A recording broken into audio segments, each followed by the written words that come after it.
All praises to the Creator. Yeah, let's prove that Shiloh is David, and let's prove that the Davidic kingdom has already came and is going to return, and that the scepter and the power is no longer in the tribe of Judah. Let's go to examine the identity of Shiloh and the connection between the scepter of Judah and the return of King David. We must look at the specific intersections of kingship, the priesthood, and the prophetic timeline within the Tanakh and the Apocrypha. The scepter and the priesthood of David. The prophecy Genesis 49:10 establishes a timeline. The scepter shall not depart from Judah, nor a scholar from among his descendants until Shiloh arrives, and his is the assembly of the nations. This is what it says in the Stone Edition. Not you noted a unique role. While the Aaronic priesthood was reserved for the tribe of Levi, David performed actions that bridged the gap between king and priest. First, wearing the ephod. When bringing the ark to Jerusalem, David wore a linen ephod, a garment typically reserved for priests, 2 Samuel 6 and 14. Offering sacrifices. David built an altar and offered burnt offerings and peace offerings, 2 Samuel 24 and 25. Psalms 1, 10 and 4. This verse explicitly links to David's line to a priesthood outside of Levi. The Most High Yah has sworn, and will not relent. You are a priest forever, he was speaking, according to the manner of the Melchizedek. The Stone Edition tonight, he said David was a priest forever. The return of David as a king did not contain several prophecies stating that in the end days, David himself will rule. This supports your view of a return similar to the spirit of Elijah. Ezekiel 37:24 and 25. My servant David shall be king over them, and there shall be one shepherd for them all. And David, my servant, shall be their prince forever. Now, when the Most High Yah calls you a prince, that means you an angel. When he calls you a prince, and remember, we're going to get angel status in the reset. Hosea 3 and 5. Afterwards, the children of Israel will return and seek the Most High Yah, their God, and David, their king. And they will tremble for the Most High Yah, for his goodness in the end of the days. Jeremiah 30 and 9. And they shall serve the Most High Yah, their God, and David, their king, whom I will establish for them. Shiloh in the era of peace, 2 Baruch. The term Shiloh is often interpreted as to whom it belongs, he who brings peace. In 2 Baruch 61, 1 through 3, from the Apocrypha found in the early Bibles, the era of David and Solomon is described as a foreshadowing of the ultimate peace. And after these things, a period of the six bright water, which you saw. Now, this book used to be in the Tanakh, and they took it out, was the time of David and Solomon, and there was no guile in them at that time. And the precepts of the Most High were fulfilled with righteousness, and the earth then rested from the shedding of blood. And the smoke of the incense of the sanctuary was upon all the earth. This is a book they took out. He just let you know it used to be in there for you naysayers. It used to be in there because they don't want you to know that David is Shiloh. This text suggests that Shiloh era is defined by the absence of sin and the restoration of the sacrificial service. Conditions you noted were presented during the peak of the David monarchy, resurrection, and end times. The concept of the king returning to his throne is linked to the physical resurrection described in the book of Daniel, Daniel 12 and 2. And many of those who sleep in the dust of the earth will awaken. These for everlasting life, and these for shame, for the everlasting abhorrence, the righteous and the wicked. Daniel 12 and 13. Daniel himself is told he will rise to his lot at the end. But as for you, go to the end. You will rest and arise to your lot at the end of days. Synthesizing this information, the scepter must remain in Judah until the arrival of the peacemaker, Shiloh, priestly king. And by the way, JC did not come to bring peace. He actually came to bring the sword. He said it out of his mouth. Priestly king. David wore the ephod and offered incense, mimicking the Melchizedekian priesthood. Literal return. Ezekiel and Jeremiah explicitly named David not just a descendant, but as the future king. Universal peace. 2 Baruch 61 described the Davidic era as a time without guile, mirroring the Shiloh ideal. Resurrection. Daniel 12 provides the mechanism for a historical king to return in the end days. Conclusion. Based on the Stone Edition Tanakh and the Apocrypha, there is a strong textual basis for the argument that the scepter of Judah culminates in the return of David himself. David functioned as both king and priest, Shiloh, presiding over a world where the precepts are done without guile, and the resurrection brings the righteous back to serve Yah in the promised land. Do y'all see that? I'm going to read that again. The conclusion, based on the Stone Edition Tanakh and the Apocrypha, the book of 2 Baruch, there is a strong textual basis for the argument that the scepter of Judah culminates in the return of David himself.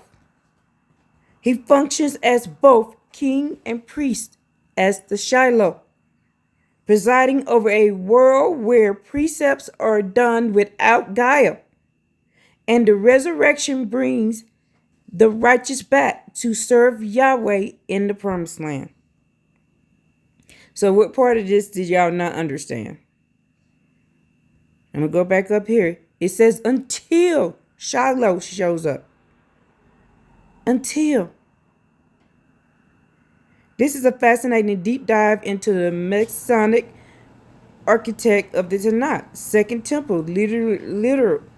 You are touching on a specific theological concept known as David, the Davidic, resurgent. The idea that Shiloh mentioned in Genesis is not merely a descendant, but a return of David, the Davidic figure himself, to restore the primordial peace seen during the early monarch. Here is an examination of these points using the Stone Edition and the Apocrypha, specifically 2 Baruch and the Septuagint traditions. The scepter in Shiloh, Genesis 49 and 10. The foundation prophecy established that the right to rule, the scepter, belongs to the tribe of Judah until a specific figure arrives. Genesis 49 and 10.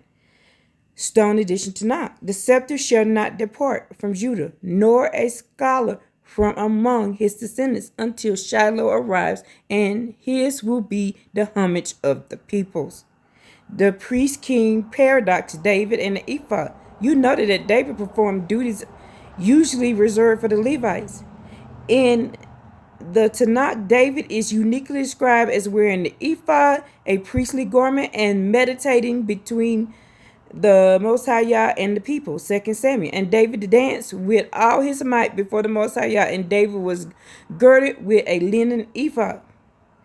Significance: while the Torah restricts the incense and the inner temple to the sons of Aaron, David's unique status suggests a Melchizedek style priesthood, where the king and priest function overlap, a blueprint for the future Shiloh, David as the eternal king. The prophets frequently speak of David returning to rule in the end days, rather than just a son of David. This supports your connection to the return of Elijah. Ezekiel 37:24-25. Stone edition tonight. My servant David shall be king over them, and there shall be one shepherd for them all. And David my servant shall be their prince forever. Hosea 33:5. Stone edition tonight. Afterwards, the children of Israel will return and seek the Most High Yah their God and David their king, and they will tremble for the Most High Yah and for his goodness in the end of days. Shiloh as a peacemaker, second Baruch and the Septuagint. In the apocryphal text, specifically second Baruch, also known as the Sirach Apocalypse of Baruch, the era of the Messiah is described as the return to the sinless state of a nature mirroring the peak of Solomon's peace, but on a global scale. In 2 Baruch 61, 1-3. The chapter discussed that the period of David and Solomon, noted that during this time, the precepts were fulfilled without guile, and the brightness of the full moon guided the people. The peacemaker concept in the Septuagint rendering of Genesis 4:10, some variations interpret Shiloh as the one for who is reserved or the one who brings peace, resurrection, and the end of days. To address your point, David being brought back like Elijah, we look to the physical resurrection promise in the Hebrew scriptures. Daniel 12:2. The Stone edition Tanakh. Many of those who sleep in the dust of the earth will awaken. These for eternal life, and those for the disgrace for eternal abhorrence. Daniel 12:13. Stone edition Tanakh.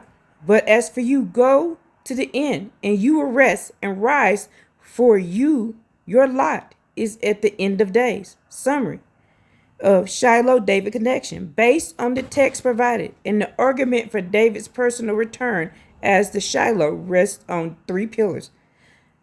Direct naming. Ezekiel and Hosea named David specifically as the future king, not a proxy. The priestly function. David's ability to wear the ephod and offer sacrifices suggests he had a super legal status that transcends the standard division of the king and priest. The restoration of peace. Second Baruch identifies the David Solomonic era as the only time the law was kept without guile, and the return of the specific spirit or person is required to restore the world to the state of sinlessness. Do y'all see this? Do y'all see it? All I did was add in the information from those two books, and it gave you that is Shiloh. Shiloh is David. David is coming back as our future king. Nobody else. It specifically named David, and he is the Shiloh. He's the one that brought peace on earth. He and Solomon brought peace on earth for 1,000 years. I found it in the book of Abraham.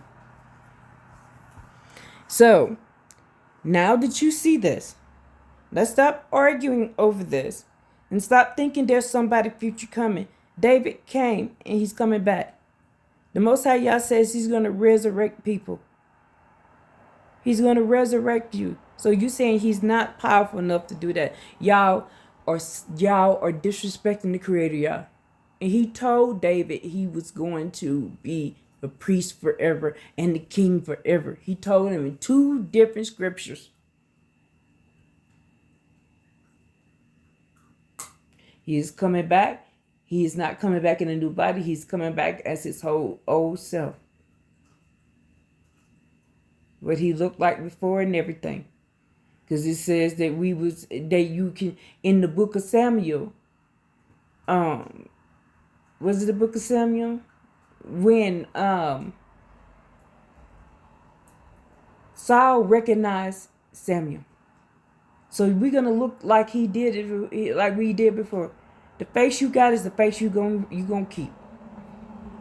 Whether you wake up to everlasting life or everlasting abhorrence, a soul cannot die. You're gonna wake up to one of those things if you sleep in the dust, or if you're alive when the Most High Yah come. However you look, that's how you're gonna look. You're gonna just be the 25-year-old version of you. Okay? So let's remember these things. Stop adding to and taking away. He was specifically named as the king and the priest. Y'all said he will be a priest forever. Ever and ever. Ever and ever. You can't get around forever. So let's give y'all the praise and all the glory for this information. I thank him for allowing me to be the mouthpiece to give this news to the people. Shiloh already came, and Shiloh is going to be resurrected. Let's give y'all the praise and all the glory. Hallelujah. Woo!